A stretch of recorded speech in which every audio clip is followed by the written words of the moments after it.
Welcome, everyone, to the Build Stuff, Be Kind podcast, where we interview founders, creatives, builders about the hard skills that make their brand successful and the soft skills that really create that impactful culture.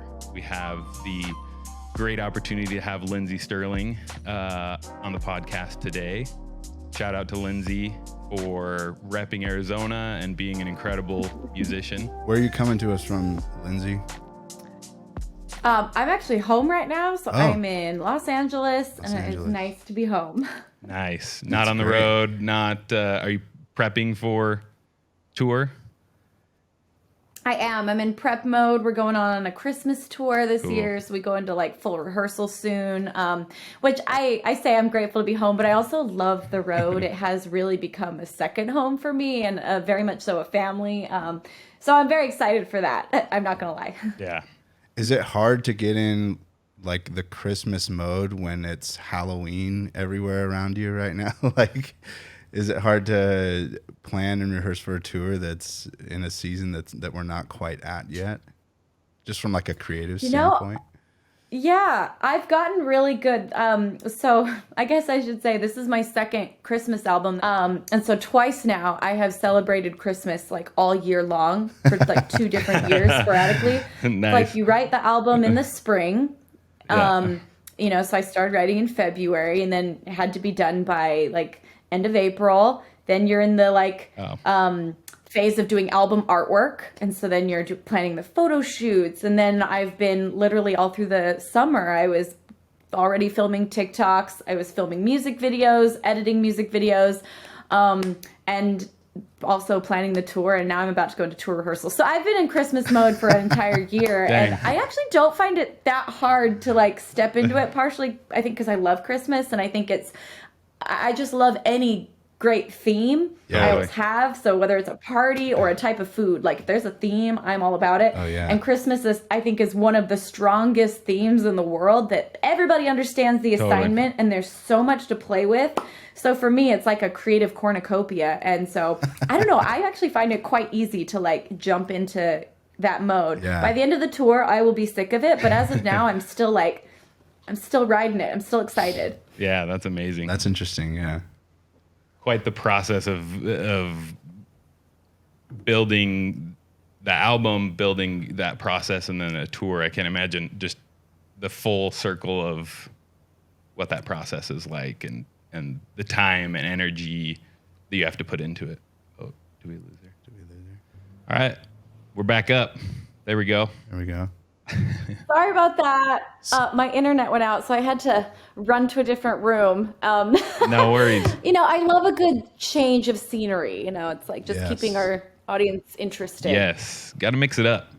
I like it. We'll be in like 4 or 5 different rooms today. It'll be great. Yeah. We're gonna make it like a music video. Yeah. So we like cut it up. We'll splice it all together and really tell a unique story. Some like outfit changes. I love it. Right. I'll throw on different sweatshirts. It's going to be great. Yes, love it. Well, let's start with I think your journey, and I think people who know you know your journey and going from a musician, contestant on America's Got Talent, to releasing a solo album to now 10 years later, right? I just looked it up. September of 2012 was the first full length solo album. So a 10-year anniversary. That journey of going from to that, releasing that album to where you are today. Love to get your perspective on what this last 10 years has been like and your greatest takeaway from your journey so far. Yeah.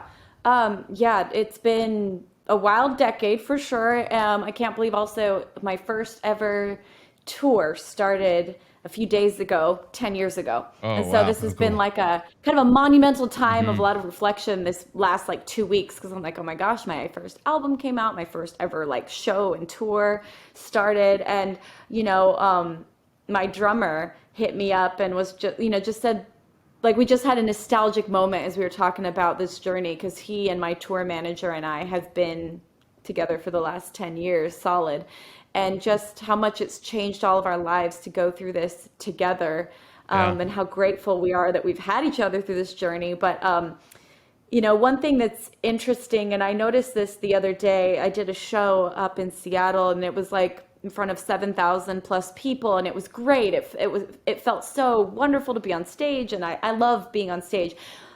But it didn't feel any better than that first tour when we were performing in front of 250 people sometimes, a night.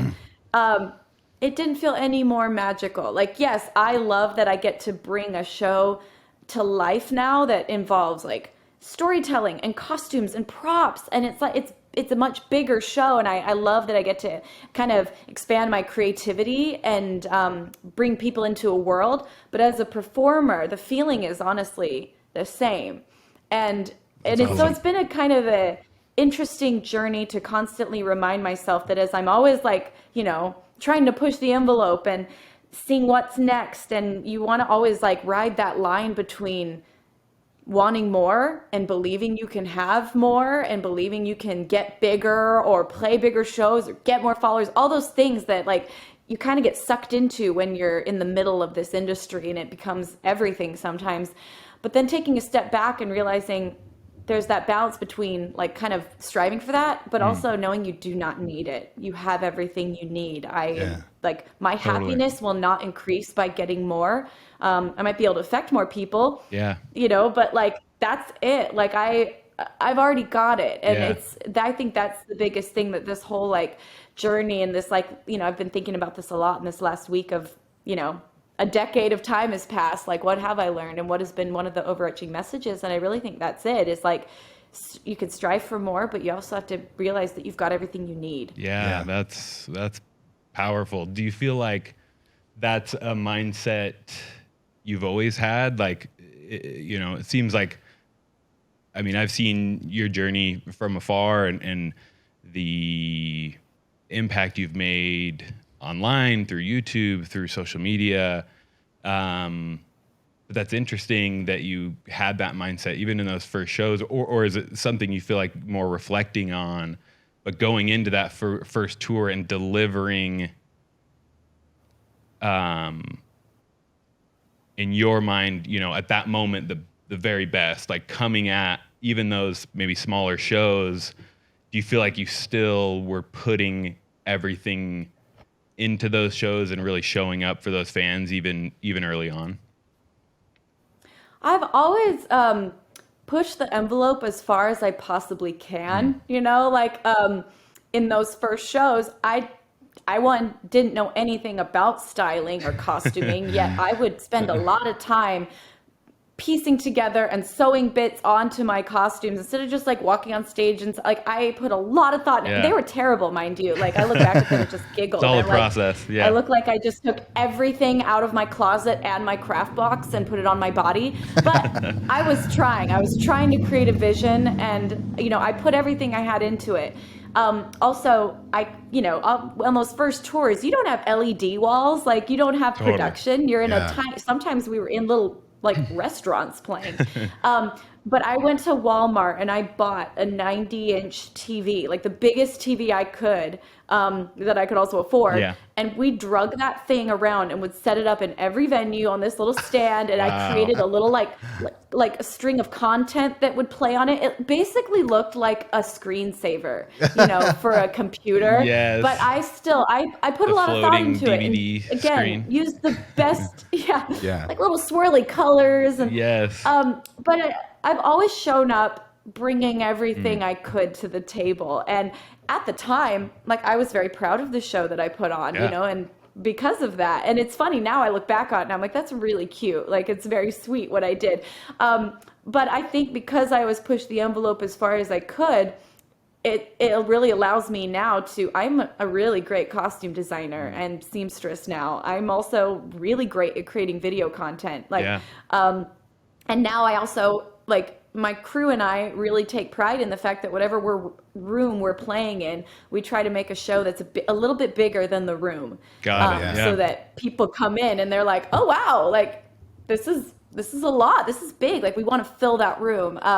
And so that's always a motto I've had, you know, as I've toured, and luckily I've toured with the same crew people for a long time, and we can work together to make that happen. Yeah, I love that. That's really cool.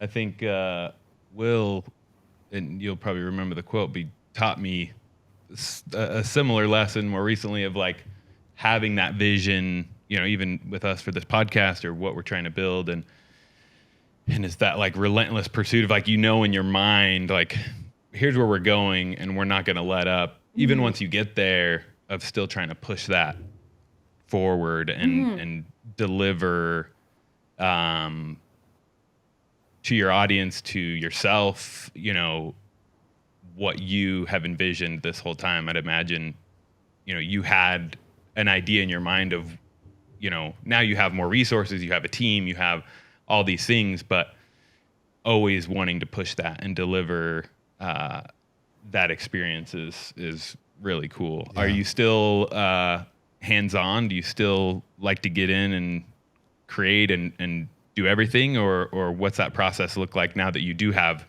additional resources? I have a problem. I am a little too hands-on, and I say that genuinely. Like I really try to let go and delegate, and luckily I could not do everything that shows up on that stage. So luckily I do have an amazing team, like I said, that they bring to life a lot of the ideas and stuff, but I am so hands-on to the point where like I make a lot of the props and the costumes that you see on the stage. I draw out sketches of what the stage looks like. I create the color palettes of everything, all the different, you know, I send the guys all the color palettes for like, here's the show. And, you know, and again, it's a very collaborative effort, but it's like, I have these ideas and I spend, and they don't just like fall into my head. Like I spend countless amount of hours thinking in my job, you know, like brainstorming and thinking up ideas and like, you know, and it's a lot of the fun for me. I feel like the creativity is what drives my career. That's like, it's for me, It's never been about the violin. It's about the fact that that's my tool to be creative and to open up a world. And so, yeah, I'm super hands-on. I edit all my content still, whether it's TikTok or YouTube. I edit all of it. I direct my own videos. Yeah. I have a problem. That's amazing. I think it's great because one of the things that we talk about with like businesses and brands is dialing in the personality of your brand. And it's like seeing you communicate so well through all of your music and your videos and your art, your personality. And I think that's I think that's a huge thing as to it's genuine and people are drawn to that when they can see you in every piece of what you're doing. So that's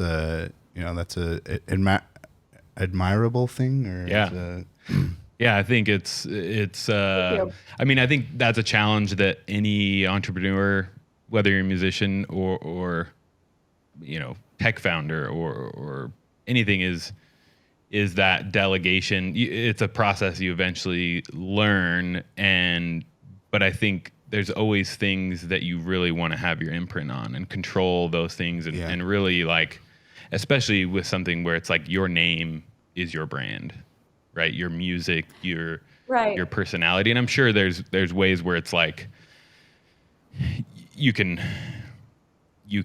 build that brand in a way because it is its own brand, you know, the Lindsey Stirling musician, as opposed to, you know, you personally, but allowing for that brand to really grow is really thinking about all those details and finding ways to express that through your music, but then also all these touch points, like Will said, is really an expression of you and your personality, which is really, really cool.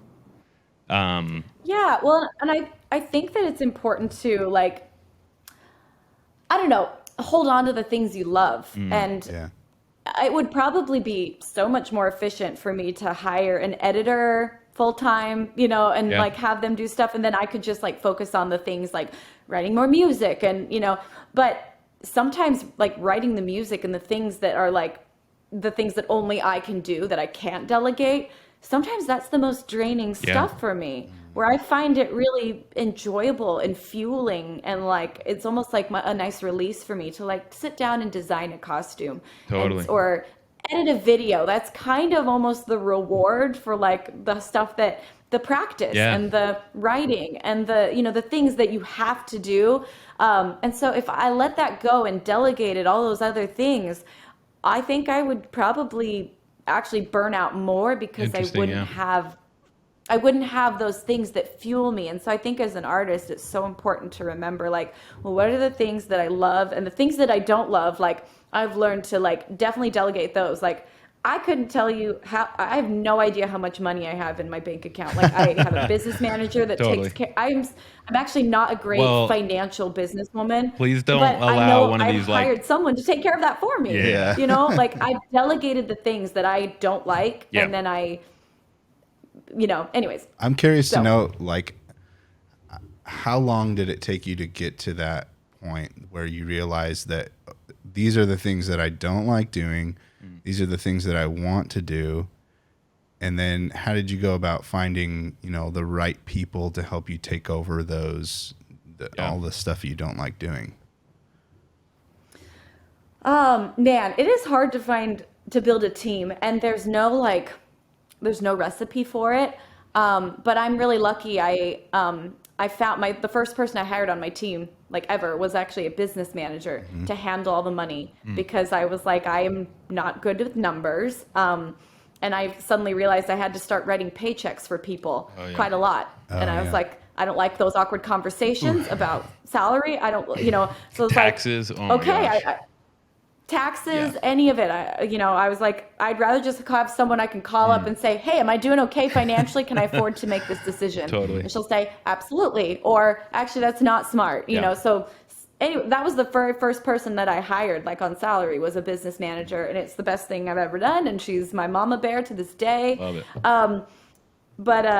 But yeah, finding the right team. I honestly think that I was, almost like serendipitously guided, or like spiritually, I don't know, these people were brought into my life. Yeah. And at the time when I was starting my career, I was so prayerful, because I was so scared. I didn't know how to do this. I didn't know anything about the music industry. And here I was, like, just asking random people if they knew someone who knew somebody that could do this for me. And, but when I found people that I liked, I held on to them with everything I had, and I was just led to, like, my drummer today is the first drummer and the only drummer that's ever drummed for me. Wow. Found him through a friend, Wow.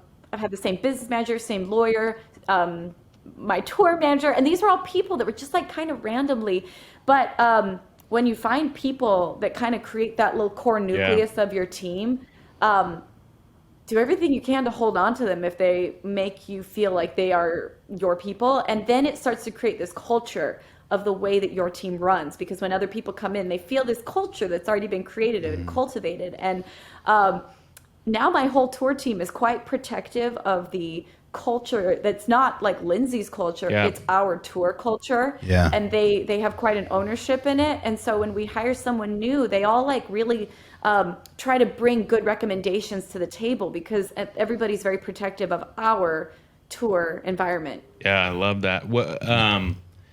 What are some of those core values that you feel like, have you defined those? Do you discuss those with that core team of things that you really look for in people? Do you look for skills first? Do you look for personality first? Like, do you have a list of like, these are our core values as a company, as a brand, or is it just kind of this more organic flow? I think one of the values that got instilled from the very beginning is honestly this idea of, on a lot of jobs in the industry, everybody has their job. And they do their job. When they dump their job, they're out. And I think because everyone saw in the very beginning, I was this girl that was literally trying to do everything, and I would, like, it didn't matter whose job it was, I was going to finish it if it didn't get done. There's this vibe on the tour where everybody helps each other, and it's kind of, and I think it started because they just saw this little scraggly girl that was like trying to figure it out. Just whipping out her dresses and designing her out, just getting after it. Covered in sequins and trying to figure out life. And, you know, they all kind of picked up on that mentality. And now that's how our tour runs, is like everybody's a team. Doesn't matter whose job description is like, we work together to figure it out. And no one's like thrown under the bus when they didn't figure it out for themselves. Like, but also like tours have a reputation of being very like party driven and like a very, like it's kind of a loose lifestyle. And I remember being really terrified when I started my first tour. One, I'd never been a boss before. I didn't know how to be a boss.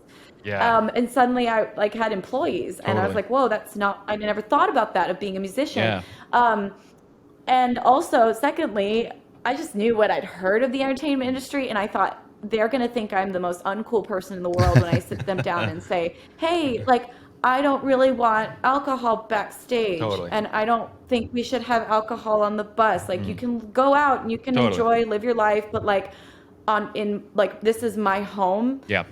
And I like didn't even look them in the eye. I was like, in my home, I want to have like a really safe and, no bringing girls back to the bus. I just kind of had this like, almost like the parent sex talk. I felt like I was like, this is so uncomfortable with these grown men.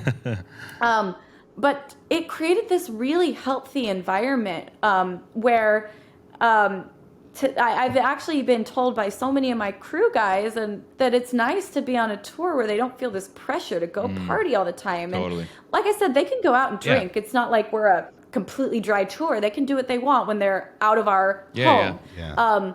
But it's created a really safe space, no drama. We're all healthier. Like people don't get, like, I don't know, people make better decisions. Drained and so then it's interesting. Partying on top of that each night after your shows.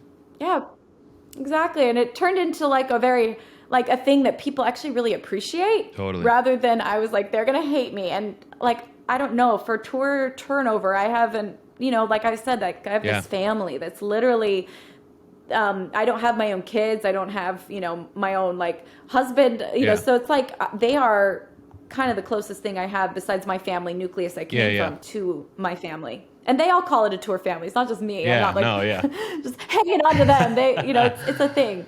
But I think there's something that is scary about that authenticity or kind of setting those ground rules or establishing. But I think there's so much respect with the right people, right? Some people that maybe were in that initial, were like, not for me, and maybe didn't take the job or whatever. But I think the people that align with you, and I think I'm imagine since they've stuck around so long, the respect of you being authentic and saying, hey, these are the things that are important to me. This is how I want to run this tour, and like creating those boundaries and creating those kind of guidelines, I think gives people a lot of respect for you as the leader, and establishing that of not, of having that like upfront and establishing that, I think is a really cool way that has built that bond for so long. Yeah. Well, and also when you are authentic about your needs. Someone once told me that, you got to take your freak flag and you fly it super high. That's the only way the other freaks are going to find you. And I truly feel that. Like, I think about that in art or in your personality or like everything. Like, if I had tried to like water down my art, the people that love what I do would never have found me. But also, when you're authentic about your own needs, it allows other people to like express what they need. And I think that's been one of the nicest things on our tour is like people feel like they can share what they need, whether it's like I'm struggling emotionally or I actually have these health things, like can we rework something because I'm struggling health wise and I need this, like and I'm so glad that people feel comfortable enough to share their needs, and maybe it's because I shared mine. Oh, for sure. I think there's like that authenticity and it sounds like a lot of like candor. I mean, your ability to have people, because some people, I mean, I've worked in the film industry, which is similar in some aspects, where we have like very specific roles, and you cross over. It's like people very much. It's like, don't step on my toes, but also like get out of my way. Yeah, like I'm on my 15-minute break. Like, don't touch me. Or don't ask me for help. Like, don't ask me to move that mic stand or whatever. It's like, okay, Right. But being able to, but that also requires a lot of like trust and candor and saying, hey, whether you did something right or wrong, hey, that's not how I would have done it. Let's change this. Do you feel like you have those check-ins with people or one-on-ones or conversations when things go wrong or when they go right that continues to compound that that dynamic of kind of roles, but then overlap of, hey, let's get this done and let's make this happen? I mean, yeah, I think that I just think that my crew is so great about, and again, I don't know if it's because they kind of watch me, I'll wear these different hats, but like everything from like sometimes in the middle of their day when they're setting up stuff and they're tired, I might run in and be like, guys, can I use like 3 of you to be in my TikTok? Like, and I know that's the last thing they want to hear. And, where they're just like, oh heavens, like it's not part of our job description. But the amount of times, like sometimes they'll tell me, Linz, today's a rough day. Like our load-in is hell. And I'm like, got it, but they know they can tell me that. They know that they don't have, like, they're not like, oh, the boss wants us to do TikTok. It's like, totally, they'll do it if they can, but they also know that they can say, and I've told them that too. I'm like, you can say no. I'll take my camera and go somewhere else. But like, but usually at the end of the day, they all have so much fun being in the stupid TikToks that for sure, they know it's a good time. Anyways, that's just an example of cool. I think it's important to let people know. And my dancers too. Sometimes they'll tell me like, we're tired. Like, it's like, we're not doing a TikTok tonight. And I'm like, all right, that's fine. Totally. I'll figure something else out. Yeah. Yeah. That's awesome. What do you feel like is the most important soft skill, personality trait, like that makes for that dynamic for the success that you have, whether it's in yourself or in the team dynamic that you feel is really important when building a brand as impactful and as large scale as yours is?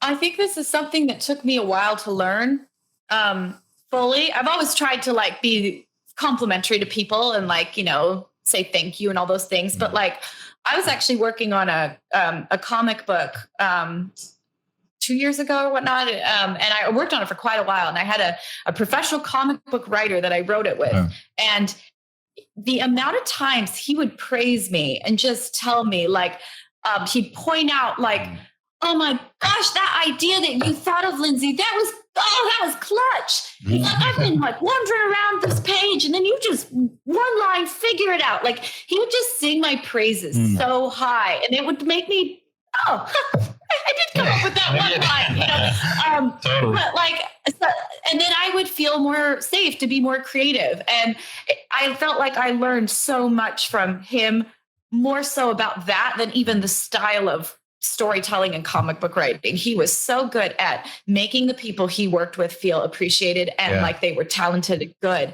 And what you believe about yourself is what you're going to be. And so I really took that on and was like, I want to point out, like, because I feel like the past me was a little bit, and sometimes the current me can be a little bit protective of constantly having to overprove that I deserve to be here. And I think that comes from the uphill battle it takes to get in through this industry is you feel like you're constantly having to prove your value. And so like almost claiming your ideas, like finding ways to be like, yeah, I thought of that. Like, that's mine. Like, oh yeah, I did that, but taking a step back from that and trying to say like, no one cares. Like stop saying that and take the opposite approach to be like, if someone compliments something, be like, actually, that was Alan's idea. Or actually, Fishman made that, really taking the chance to try to tell people, I love what you did in this moment and being specific about your feedback and how, and like what it did for the show or what it did for the music. That's been, I feel like a goal of mine since like 2 years ago when I was writing with this comic book writer of make people around you feel like they are $1 million and Totally. like they have a huge imprint on this. And it's made quite a difference in my happiness too. Like when you put time and effort into making other people feel great rather than focusing on your own ego so much. It's like the backwards approach to happiness. We all think that if we like make ourselves seem bigger, that people will like us more and we'll feel better. But really, when you make other people feel bigger, it's like by proxy, you feel better. Totally. Yeah. Yeah. I recently listened to an audiobook called it's Radical Candor, and I can't remember the author. She, the most eye-opening thing for me, because I'm traditionally not great with feedback either way, because confrontation or, just not having practiced that skill well. And it's something I'm working on getting a lot better at. But she talks about in this book about the value of positive. A lot of times if it's negative feedback, we get more of the details. We really understand, okay, what happened? Okay, now I got to go sit down. Let's have a meeting. And she countered that with that's important, but also with positive feedback, because in a meeting, there could be 3 people that work on something, but you praise the one person that did the least amount of work just because they were the one that just handed the final product to you. Right. And in a group setting, you think, oh, this is awesome. Like, hey, Alex, you did a really great job on this. Like, thank you. And then then these other 2 people are like, we did all the work. Like, he's getting the praise. Like, that's messed up. So I think being thoughtful about positive feedback is really important. Really understanding, and it sounds like what you're describing, really understanding who contributed and why, and then really praising them in the right moments. And also, Shia LaBeouf recently did an amazing podcast about his just battles and things and kind of where he's at. But he talked about filming with Brad Pitt and for what's that film? Glorious Bastards. I don't know. It's like the tank movie. I can't think of the name right now, but Fury. Fury, yeah. And he's describing how when filming that, he wasn't in a good headspace at the time, but Brad was like, man, you're really like in this role, like praising him, similar to what this comic, but like someone who is Brad Pitt, like such a professional, so, revered for his acting skills, all those things, kept like dropping all these nuggets on him. Like, man, you're like, and asking him for advice. Like, how do you think I should approach this? And he's like, it's taken me now going through my process now to recognize what he was doing. Like, he was building me up in that moment because he knew what that would do for me and how that would impact me long-term. And he's like, in the moment, I was like, yeah, I'm the man, And I think it is important to like really embrace like the things you do and be empowered by them. But also I think there's something in how, I'm sure the experience of that comic book artist that you were working with, he'd been, had that skill, but also highlighting in you and helping you really express yourself so that collaboration could happen, I think is also a really important skill. Yeah. Mm-hmm. I think about it too, like, I feel like it's almost easier to do that with people that you don't know. And it's like, you think about the people that you spend the most time with, whether it's your family or, your tour family, and how easy it is just to go day by day without taking moments to praise and recognize and empower, because you're with them all the time. And it's like, you expect them to do it. Well, you always, and it's like remembering to take moments to thank the people that we care about the most and praise them in that kind of way. It's so hard to do that, but I think it's so beneficial to do it too. Yeah, I love that, because you also kind of assume that they know. You're like, you don't realize how long it's been since you've maybe said something really complimentary to someone you love so much, because you already know. I've said something nice. I told you I loved you once, right? Yeah. Isn't that, Totally. I think talking about kind of, like building your team and that kind of thing. Maybe shift to talking about building your audience and connecting with your fans and your community? And what are some of the challenges that you've had doing that primarily through YouTube? You kind of got your start doing through YouTube, like the challenges of building the audience and the community through a platform like YouTube, and then going out and touring, and then you have live audiences, that kind of thing. Like, what are some of the challenges? What are some of the things you've learned through doing that? Well, one of the things I've really learned is that the brand you build in the beginning is so important, because it's really hard to change your brand. It's very hard to shift. And I didn't realize quite that in the beginning. And luckily I built the brand I wanted. Yeah. Because it's hard to get people to jump from even one platform to another. If you're like, hey, come follow me on TikTok now.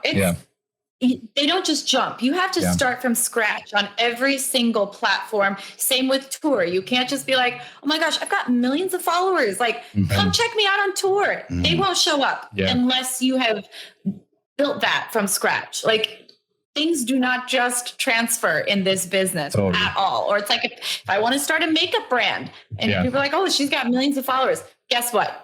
You have to start a makeup brand the same way anybody else does from scratch. Like, things do not just transfer. And so that was I think a rude awakening for me as I've, grown and tried to like branch into other areas, and having to learn this lesson over and over again is always a bit of a punch to the gut. You're like, oh, of course it didn't start right away. Of course I just start from scratch. Like, because I've now built several different verticals, and some of them have completely failed and some of them keep working, It's like, but I would say I'm so glad that when I started my YouTube channel, that was kind of the thing that finally like spurred something for me after I'd been trying for a while.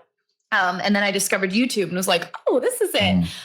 But I'm really grateful that I always knew from the get-go, before I even started my YouTube channel, I was out there trying to perform. That was always important for me. That was the big goal, was not so much I want to be an internet person or a personality, or it was always, I want to do shows. I want to entertain people live. And so from the very beginning, that was always the goal. And so it was always kind of pointing people back to, and I'm going to go on tour, or here's what live performance I did, or my first tour is on sale. And so my touring brand really grew from the ground up, kind of alongside my YouTube brand. And that's why I think those are, two strong parts of my business, because they've been there from the beginning. But yeah, it's been interesting to try new verticals and start new things. And every time, this is another thing that's interesting, every time a new app, platform, social media thing comes out, there is always a wonderful fresh new start where anybody can ride that wave. The wave for YouTube has passed. If you're trying to start from scratch there and build an audience on YouTube, you're going to struggle. But then there was Vine. People had a chance to use that wave to get huge when it was the time of Vine. Then there was like Instagram. People got Instagram famous. Then now there's TikTok. There's still the chance on TikTok to ride that wave. The window is closing, but there's always like the evergreen period when the app is trying to become the app. And so they make it super user friendly. They make it favor the artist or the user of the app rather than favoring the brand. And that is the time that you have to ride the wave. And there's going to be a new one coming soon, because TikTok is already turning into more of a brand centered app. So a new one that will favor the artist will come, and that is somebody's chance to jump on and ride the wave. And I think it's also so important to study every app, because what works on Instagram and YouTube and TikTok are all vastly different. Like, I used to try to just take my YouTube footage. I was like, I've got so much content and I don't want to learn another app. And I would just try to turn it into a vertical video and throw it on TikTok. It didn't work. It did not work at all. And I had to spend the time, and I was very annoyed. I was like, I've learned so many apps at this point. So many, yes, post, please. But I had to put in the time to one, start from scratch, build a completely new audience on TikTok. But also study and be like, I don't understand how this Gen Z brain works. This video got millions of views and I don't understand why. So I would study it. Totally. Why did it do so well? Okay. And like pick things apart, be like, that's the humor of this app. Okay. So I need to learn that kind of humor. Okay. Anyways, all the things you have to really take it like you're studying the psychology of all these different platforms. And I think that's what's allowed me to stay relevant, to be honest. Yeah, it's so funny. I was in preparation for this podcast. I was reading your subreddit, and one of like the top comments was about like, do you do YouTube anymore? It seems like it was just funny, like the exact where someone who like loves you for YouTube loves you for the content you create on YouTube, and like maybe doesn't resonate as much with your TikTok content, but that you have to, I think that's something that a lot, especially businesses, really get stuck in, is like, well, this worked for me, so I'm going to stick with it. This, I built my brand on this. And so you easily could have said, I've built my brand on these epic, music videos and covers and these production, like plays basically through YouTube. I'm not reinventing myself to do whatever works on TikTok. Like, I'm just going to keep pushing it down the throat and eventually they'll get it. Right. But being thoughtful about, in the end, the most important thing is being thoughtful about what's going to resonate for your audience and what they want to consume. You still need to control, and have your hands on the styling and what you want to portray and the brand you want to build and establish. But you also have to recognize that people consume content differently and different things connect for different people. Right. Well, and you got to find that balance between, like, when I first started, like, really looking into what TikTok was and why certain videos did well, I was like, I hate this. And I am going to hate creating this content. Mm-hmm. Like, this is not me. This is watered down trash. I was like, I was being very elitist about it. Mm-hmm. But then it's like, wait. Like, I had to take a step back and really figure out, how can I make stuff on here that's like, that I enjoy and it feels like I'm fitting into the brand, rather than I'm selling out to this app, and it's been a process. It's always in flux, but I feel like I've really found out how to fit the app, but also enjoy it and be like, oh my gosh, it actually is a way I can bring out a lot more of my personality than I was ever able to bring out in my epic grand YouTube videos, So it's like, okay, there's a good thing here, and finding those things in it that are good and that do feel like they are me. Totally. And then at the same time, like, I still do occasionally the YouTube videos for those fans that love those. It's like, I have you don't forget them, but is that where my focus is? 100%. Looking at YouTube Shorts at all and what they're building there?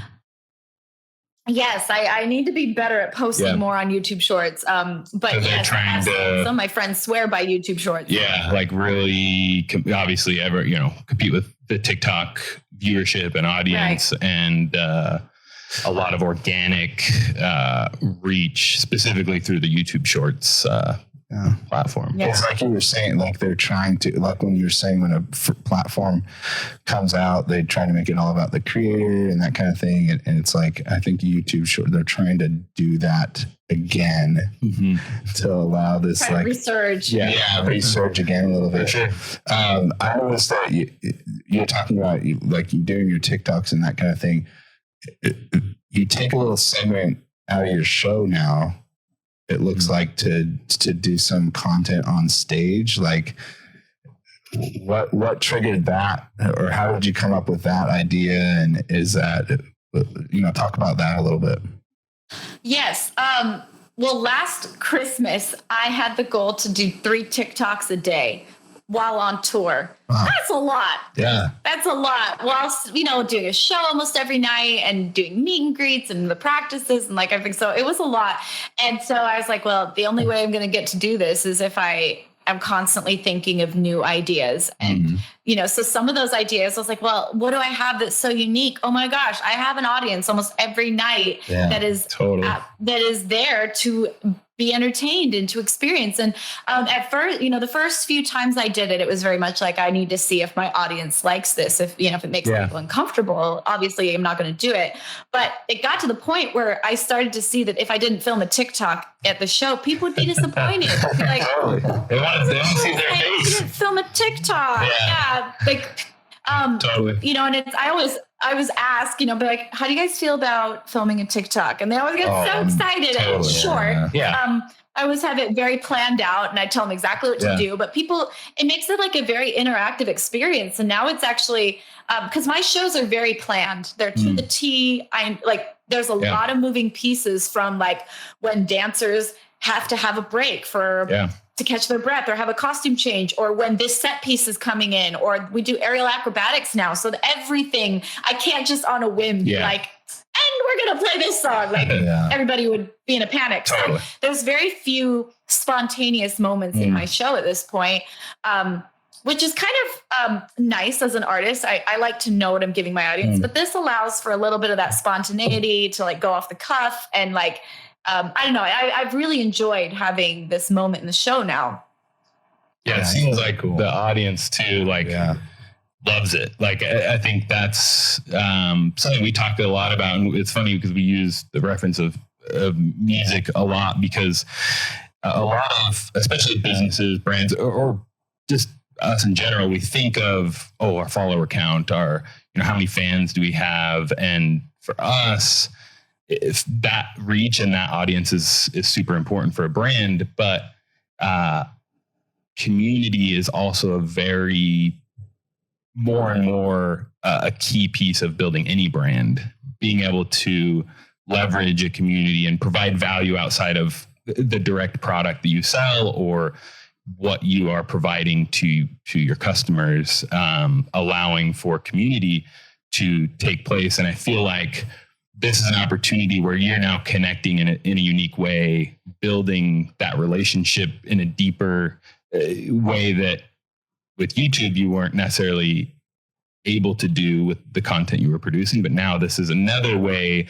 I know you do a lot of different things, like you were saying, meet and greets and connecting with fans, but also taking that moment is an additional way to further develop that relationship. Mm-hmm. For you, when you think about audience and fans versus community, how do you think about building a community around your brand further than the fans or the audience that you've built, on whether it's on these platforms or people that consume your music or come to your tours? Like you said, they're all kind of different pieces of this audience you've amassed. But do you think about community in a separate way? Is that something you are trying to build, or what are your thoughts on community? Yeah. I've always really thought a lot about community, because I think YouTube back in the day just provided such a integrated audience. And the way that Facebook used to be, there could be these like fan groups that were like communities. And and it was really cool. And so early on, I just kind of naturally fell into very community-based fan groups amongst my fans. And they would have like the French fan page and the Brazil fan page. Totally. And they like really cultivated, like there'd be like these leaders in each community. And it was really cool. And since Facebook has kind of become not a thing, it's been interesting to like find a new home for that type of a community. And I've loved Discord, but again, it's like everything, you constantly have to evolve with the apps because they kind of come in and out of vogue. And so, Discord and Twitch have become a great place where I've been able to provide finally that sense of community that I felt in the beginning through Facebook, that I had kind of lost, and I didn't know where to quite place it again. It wasn't the same on Instagram or any of these other apps. So I'm grateful for what Discord provides. How long have you guys had a Discord? Has that been? I've been on Discord for like only probably a year and a half. Oh, cool. But I do think it's really important as a brand or as an artist or like whatever you are building to realize there's so many different levels of the kind of engagement you're going to get from people who are interacting with your brand. And that is okay. Like there are very casual fan relationships. You know, there's a person that's going to buy one sweater from your business and never come back. And that's okay. Yeah. There's going to be that person that buys every sweater that you produce. And that's great. But finding a way to like, realize that every one of those has their place and catering to each one of those in a different way. Like there are people who maybe listen to me. They have one of my songs that goes on a rotation in one of their Spotify playlists. Mm-hmm. You know, there's that casual fan. Totally. Then there's all the way up to the people that want more from me. They want to feel like they know me more. They want to have that community on a Discord. They want to come to my very unprofessional Twitch stream and like just feel like they're hanging out with me. So I think it's really important to provide the different experiences for the different levels of fans. And that's super cool. I think too, that's really cool that you have a Discord. I think that's a platform that I really have seen a lot, especially in the gaming space and the NFT crypto space. There's a lot of Discords that I'm a part of. But we've been pushing brands to think about, you know, even more traditional brands of like, it's an owned channel. So I had an outdoor apparel brand called Keep Nature Wild that was acquired last year, but we have our ambassador program is we call them wild keepers, and they're people that go out. Our mission is to pick up trash on trails and outdoor spaces and build community through taking care of the outdoors through trash cleanups. And instead of doing kind of a traditional ambassador program, we created a wild keepers program where they get all the traditional benefits of discounts and different things, but we created actually a Slack because I don't think Discord, it was around, but it wasn't used how it is now, where it's exclusive to those ambassadors, where they connect, they form hiking groups or different things in the different regions where they are. And it's such a powerful thing for a brand because it's also an owned channel. Mm-hmm. You know, you described, you know, your success on YouTube and TikTok. And I don't know if you rode the Vine wave, but all these different platforms, like, you know, we built a large audience on Instagram, and every day that goes by now, that audience costs us more money to interact with, you know. But your Discord is something you own. So now you have a place to aggregate, you know, that audience and to own that no matter, you know, the popularity of a channel or of a platform, you can continue to grow that, you know, over time. With your music, as well as I think, you know, you cross some really compelling like industries or interests, I guess, with gaming, with music, with YouTube.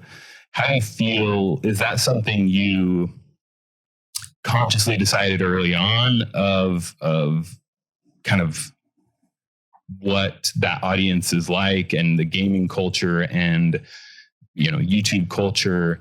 How have you, like you said in the beginning of when you're talking about your brand, which I think is such a like solid nugget for anyone to take away, that you need to plan ahead of time what you want your brand to be. Yeah. You know, being thoughtful and being really deliberate. You know, the path to get where you want to go will change, but you get to decide, and you should be very thoughtful. But as you've progressed through this journey, how has, you know, these different, you know, interest groups, how have you been able to, I guess, connect maybe those different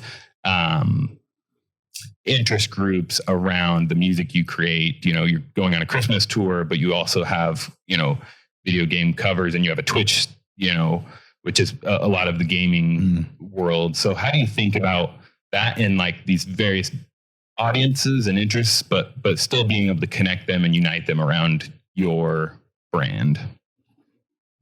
Yeah, my first game cover was like this Legend of Zelda medley, and I did it as a collaboration with another YouTuber. It was his idea, and I was kind of like, okay, I can learn that theme.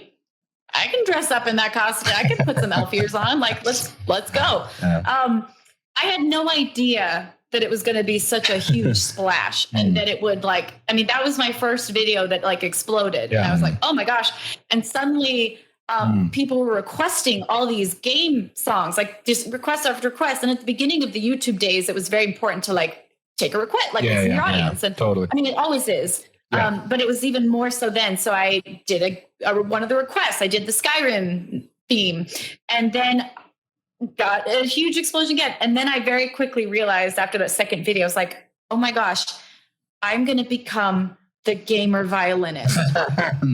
I'm well on my way there. Totally, and so I was like, oh no, because actually I'm not a gamer. And so I was like, I don't want to be a poser. I don't want to be faking something.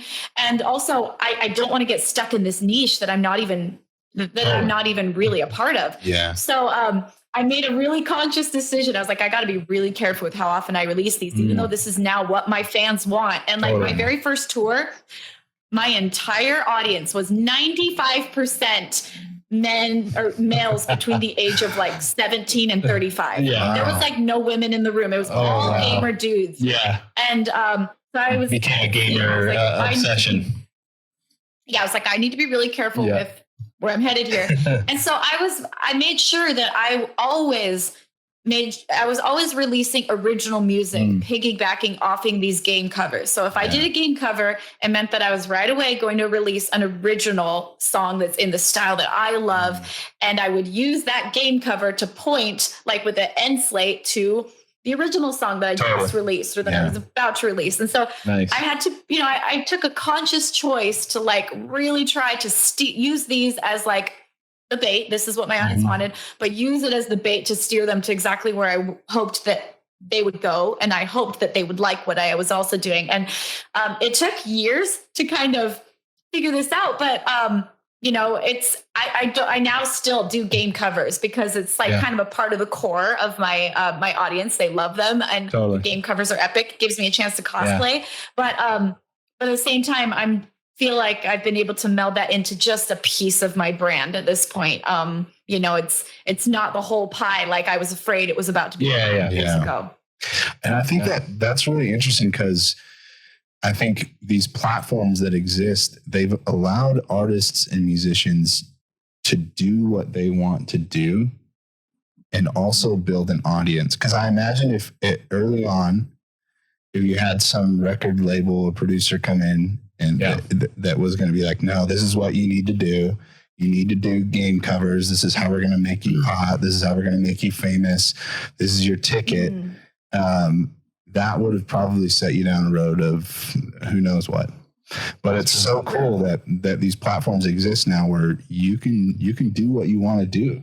Yeah. And you can build an audience and release what you want to do. It's like, I wonder how many musician bands are out there that don't even have labels anymore. They just, they've been able to build their audiences through social media, which is so cool.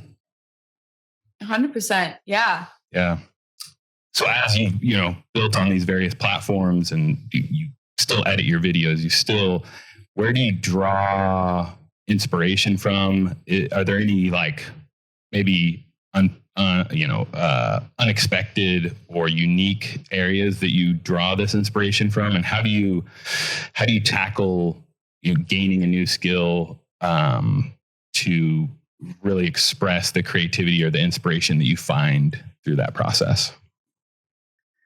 Yeah, I think my inspiration comes a lot from, I try to stay a student in some area of life a lot. Like, I feel like Dancing with the Stars taught me the importance of like making yourself uncomfortable again and putting yourself in an uncomfortable new situation where you realize I'm not good at this. Because as adults, we get so comfortable in our comfort zone because, we learn our skills, we get our jobs, we become good at them. And then we don't try new things very often. The same way kids are always trying new things and they're used to sucking at stuff, but it's really uncomfortable for adults to be like, I'm really bad at this and that's embarrassing. And someone saw it. I try to try new things and stay a student. And there's I recently started taking aerial lessons. I'd have a trapeze teacher, it was something new when I started it because I needed a hobby. But also it was it was uncomfortable. It was scary and it made me a student. And I think that's so important. And then also mental health is something I feel like I'm always trying to stay on top of. I go in flux where sometimes I'm really like feeling so good and I'm like, I figured it out. Like I've got it. I cracked the code. And I've been through anorexia and was so sick for like years and just dealt with everything that comes with that, from depression to the anxiety to the self-hatred. And finally, after years, this was in my like early 20s, I beat it. You know, I went through the therapy, I did the work, I worked really, really hard at it and, you know, beat it. But it's something that never fully goes away. And I think that we all have to kind of keep in check with our mental health. And I completely lose my ability to be creative when I'm not in a good space.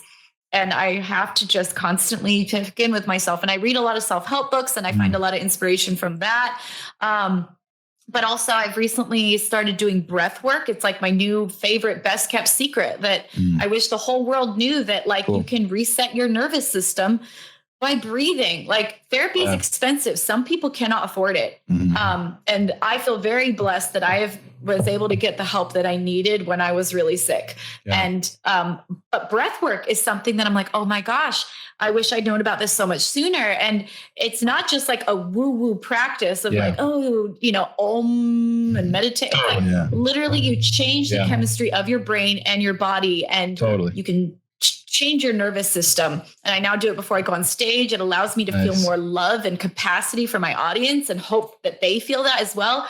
But also it allows me to like feel more love and acceptance for myself and more spirituality, because I'm not so anxious and caught in my own head. So I think breath work has become my favorite go-to source when I need to clear my head and find inspiration. That's amazing. That's cool. Yeah, I need to get on some breath work. I mean, mental health is such a, you know, in our culture, luckily we made a lot of progress and things, but still such a long ways to go, and really understanding the need for relationships, for good processes, because there's so much stimulation, you know, that we can from our phones to other things, you know? Yeah. And it's interesting. I was talking to a friend who, she has teenage kids, and it's changed from, in our generation, nobody was talking about it. Like I didn't even know really what anorexia was till I realized I was very unhealthy and had it. You know what I mean? I didn't even understand what it was, because no one talked about it. And you didn't, I thought that was something that crazy people dealt with. Yeah, you're crazy. You're weird. You're messed up. Yeah, like you are in an insane asylum if you have that kind of messed up brain. Like, it's like, no, we had no idea it was so common. But now the flip side has happened, where these teenagers are all self-diagnosing with severe depression and anxiety and anorexia, where it's like a lot of times, like people just need to realize there's a much smaller spectrum for it. And like, you're not clinically depressed because you're going through a hard time. You're a teenager whose body chemistry is changing, and you're going through some hard crap in high school. Like that doesn't mean you're clinically depressed and you have to put that label on yourself. And, so it's funny how the script has flipped, but at the same time, we are in the right direction because it's being talked about, and because I hope the dialogue is at least a safe space for most people at this point. 100%. Kind of going along with that, talking about health and mental health, you have something cool that you do that you call the Upside Fund. Tell us about that. What is this organization, or what do you guys do? What's your purpose? How did you come about doing it? Tell us all about it. Yes. So the Upside Fund I started several years ago. My dad passed away from cancer. Sorry, I might get really emotional. My best friend passed away from cancer a year prior. And, I spent Christmas in the hospital with my dad as he was passing away. And so the following year, at Christmas time, I was just getting all those feels again of like how hard it was watching my dad go through this. And I just... And one day, and I was feeling really overwhelmed, I thought, I'm so grateful that I'm in a place where I was able to take care of my family in that moment. And so many people aren't. Like so many people can't pay for the kind of treatment they need, or they lose somebody, and then they're paying for the death of their person, their spouse, their dad, their father, whatever, for the rest of their life, because it's so expensive in our country. And so I just became overwhelmed with like both gratitude and sorrow for like that whole situation. So I just went on my Instagram story and I was like, hey, if you know someone, or if you are having a hard time paying medical bills, contact me at this email. And I want to pick some people to pay your medical bills. Wow. And it was on a whim. And I definitely bit off more than I could chew. I had a good friend that hit me up and was like, you're going to need help. And she helped me go through hundreds and hundreds and hundreds of emails. And we picked several families and paid their medical bills. But I decided after that experience to start an official, because it's actually dangerous to give away money. About how you do it. So totally. I decided to dot my I's and cross my T's, and I started an official like 501c3 charity. And now every Christmas I do a big giving, and it's usually comes from my fan community, where I'll help people pay their medical bills or get procedures they can't afford. That's amazing. And it, it comes from, the money comes from my fan community, but also myself. I just, it's something that I've just really passionate about funding and doing. That's so awesome. So where can people find out more about that? There's a website, obviously, and I have on my website, just lindseystirling.com. There's a section for the Upside Fund where people can donate. But also there's also a place on there where you can request funds. And so it's a place where my fans come to give, but they also come to receive. And super cool. That's so cool. Well, it seems, it's such an inspiration hearing. For me, I love having this conversation with you, because being able to see your success from afar and know very little about you personally and how you've achieved that success, other than, the milestones or the different, kind of tactical things, but really being able to see the deliberate choices that you've made. I think for me, the things that I've taken away is this scrappiness that you have to figure it out and make happen the dream, the vision, the reality that you want to live in, and surrounding yourself with people that are also scrappy and willing to get their hands dirty. The thoughtfulness and the care and the candor that you have with the people you love and the people that work with you, and really incorporating that into how you operate, as well as the thoughtfulness of, I think the beauty about music is you can connect with people in such an emotional way that's so powerful that other mediums you really, no other medium is there such an emotional and impactful connection that can be formed. Beautiful art is beautiful art, but the art of music is just, we can connect around it. If you like an artist that I like, instantly there's a bond that forms. And then, to even mental health and things, that music has the power to heal and do so many incredible things. And I think your approach from the very beginning of being thoughtful about your audience and what they need and how you can deliver that, and how the experience hasn't changed necessarily for you, but it definitely has for your audience and the people that you've been able to reach. We like to close our conversations with this final question, and I think you very much embody it. What role does kindness play in the success that you built with your brand? Well, I think kindness is like one of the most powerful words in it, because if everybody was kind, like this world would be a very different place. Like we could all just focus on that, But I think, you meet a lot of people in this industry, and, there's some people that rise to the top and burn people along the way. But I feel like most of the people that get to where they want to be, success wise, are the people that everyone wants to be around, like people bring back these actors for role after role because they like working with them, most of them, but aside from even just the success, like kindness breeds happiness in you, it's sending out happiness and kindness to others, but it brings back like all of it right back to you. Life is a mirror. And so aside from just that it breeds success, it breeds a happier life. And, I don't know, I'm grateful for like parents and families and, religious values that all taught me about the notion of kindness. And it's something that, I try my best to be. Yeah.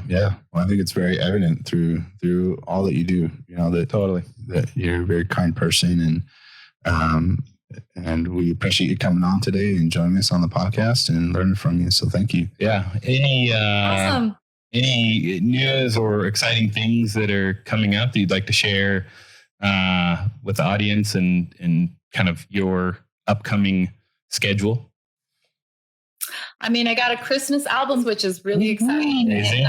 So I'm stoked on that. And then Christmas tour around the state. So I'll be heading back to AZ right before Christmas. I'm very excited. All right. Nothing beats Arizona Christmas. Yeah, no doubt. Right? Nice and dry and warm. Yeah, yes. Rocking our shorts. Totally. Well, yeah, we really appreciate your time and coming on. I know I've taken a lot away, and I'm sure, people who are listening and tuning in will be able to gain even a greater respect for you if that's even needed, but also see that you can do, things on your own terms. You can create the lifestyle and the things, even in the music industry, that's maybe not traditionally giving for that. So appreciate you sharing your insights and your perspective and just the values that you have, that it's possible to build a successful brand with these, core principles in place. So thank you for that. Absolutely. Well, thanks guys. I hope you have the rest of your day, and thanks so much for having me. All right. Appreciate you. Thanks so much. Okay. Bye. Bye.